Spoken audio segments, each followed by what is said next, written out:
நம்ம உணவு முறைகளை கரெக்டாக பேலன்ஸ்டாக கொண்டு வரலாம்.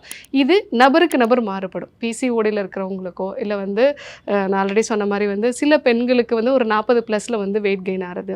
அதே மாதிரி ஆண்களுக்கு இந்த தொப்பை வந்து உண்டாகிறது, ஸ்ட்ரெஸ்னால வரக்கூடிய வெயிட் கெயின், இதை பொறுத்து அவங்களுக்கு என்னென்ன மூலிகைகள் சேர்க்கணும் அப்படிங்கிறது கொஞ்சம் மாறுபடும். ஆனால் எல்லாருக்குமே இதே மாதிரியான ஒரு சிகிச்சை முறை தான்.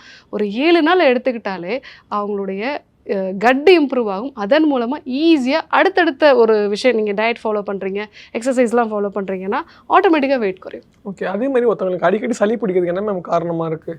ஸோ அது அவங்களுடைய நோய் எதிர்ப்பு சக்தி கம்மியாக இருக்கும், இல்லை அவங்க கஃப உடல்னராக வந்து அவங்க இருப்பாங்க. இந்த 2 விஷயம் தான் காரணமாக இருக்கும்.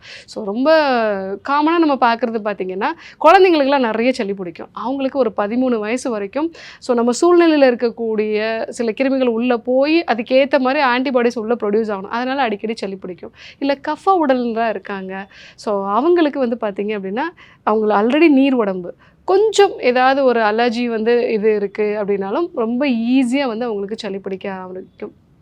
அதே மாதிரி ஒரு பலகீனமான ஒரு நபராக இருக்காங்க, ஸோ எனக்கு இப்போ தான் காய்ச்சல் வந்தது, அதுக்கப்புறமா எனக்கு உடல் ரொம்ப பலகீனமாக இருக்குது அப்படின்னா ரொம்ப ஈஸியாக அவங்க உடம்புல நோய் தொற்றுகள் வர்றதுக்கான வாய்ப்புகள் இருக்குது. இதனாலேயும் அடிக்கடி வந்து அவங்களுக்கு சளி பிடிக்கும்.